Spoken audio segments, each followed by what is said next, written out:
a démontré lors d'un reportage sur la chaîne M6 que les consommations faites durant un mariage équivaut à la consommation d'un ménage pendant un an. Alors, je me suis posé cette question, un mariage écologique, un mariage éco-responsable, est-ce vraiment possible? Et c'est la question que nous allons tenter de répondre aujourd'hui. Salut! Tu vois la femme sur cette photo? C'est moi, Eva. Et ce que j'aime par-dessus tout, c'est le mariage. Et de fil en aiguille, je suis devenue coach en organisation de mariage. N'hésite pas à t'abonner à mon compte Facebook, Instagram, mais également à mon compte TikTok en cliquant sur les liens juste en dessous de cette vidéo. Maintenant, place au sujet du jour. Est-ce possible d'avoir un mariage éco-responsable? Oui, mesdames. Mais ce n'est pas quelque chose d'inné. Il faut avoir une certaine stratégie pour avoir ce type de mariage. Pour ça, il y a une question que tu dois répondre avant toute décision que tu vas prendre. Et quand je dis décision, ce sont toutes les fois où tu penseras à choisir un prestataire ou quand tu dois acheter un produit.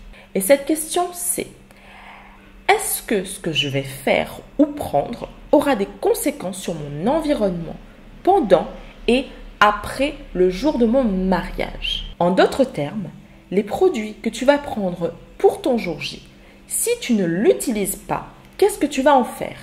Est-ce qu'on peut toujours l'utiliser après son jour J? Est-ce que c'est quelque chose de recyclable? Est-ce qu'il peut y avoir une autre utilité? Grâce à cette réflexion, cela t'aide à prendre conscience de ce que tu achètes et surtout voir si ce que tu as pris est vraiment utile pour ton jour J. Pour t'aider à mieux comprendre, voici quelques exemples que tu peux mettre en place pour ton mariage. Imaginons que tu vas acheter de la boisson et qu'ils n'ont pas tous été consommés. Qu'est-ce que tu vas en faire? Les garder pour un prochain événement, les distribuer aux invités ou carrément les offrir à une association caritative? Ensuite, comment rendre moins polluant son mariage? On dit toujours, il serait mieux de privilégier les transports en commun pour se déplacer. Et si on utilisait ce concept le jour de ton mariage?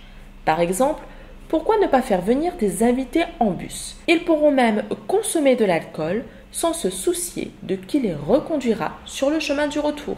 Autre exemple, pourquoi absolument acheter du matériel qu'on n'utilisera qu'une fois?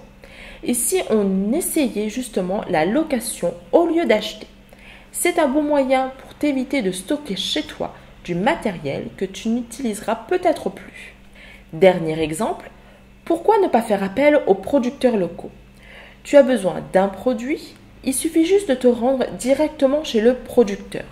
Au lieu de passer commande par un intermédiaire qui devra suivre un cheminement pour te remettre le produit en question. N'en parlons pas si c'est des produits que tu dois importer. C'est une bonne manière d'avoir des produits de qualité et de faire tourner l'économie locale. Et si tu fais appel à des artisans locaux, tu auras même des produits uniques, que ce soit pour ta déco ou encore pour les cadeaux de tes invités. Pour finir cette vidéo, si tu as choisi d'avoir un mariage éco-responsable, dis-moi juste en commentaire quelles sont les actions que tu as mis en place pour avoir un mariage qui respecte l'environnement. Merci de m'avoir suivi, je te dis à très vite pour une prochaine vidéo.